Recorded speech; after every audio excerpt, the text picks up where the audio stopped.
తప్పకుండా రామారావు గారికి అతి త్వరలోనే భారతరత్న ఇచ్చే తీరాల్సిందే. Is my demand.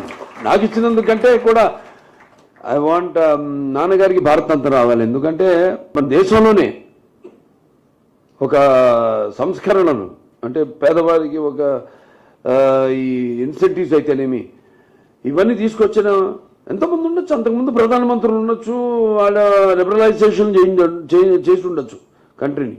Economical liberalisation is different and individual states reforms are different. So is the Adi of reforms in the country when it comes to kilo బియ్యం రూపాయలు కానివ్వండి, లేకపోతే మహిళలకి ఆస్తులు సమానకు కానివ్వండి, లేకపోతే పక్కైళ్ళు కానివ్వండి, పెన్షన్లు కానివ్వండి, ఇటువంటి చెప్పుకుంటూ పోతే బోల్డ్ అని.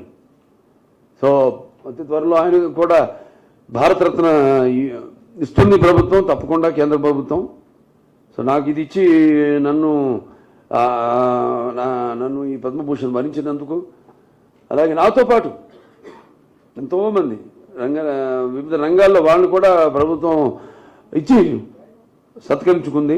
ఇది నాకు ఇవ్వడం నా చలనచిత్ర పరిశ్రమకు గౌరవించినట్టుగా నేను భావిస్తూ, మరి సేవా రంగంలో ఇటు మన Basavataraka Indo American cancer hospital అయితేనేమి, అక్కడ నా హిందూపూర్ ప్రజానికం అయితేనేమి, వాళ్ళందరికీ కూడా ఈ గౌరవం దక్కినట్టుగా భావిస్తూ నేను సెలవు తీసుకుంటున్నాను.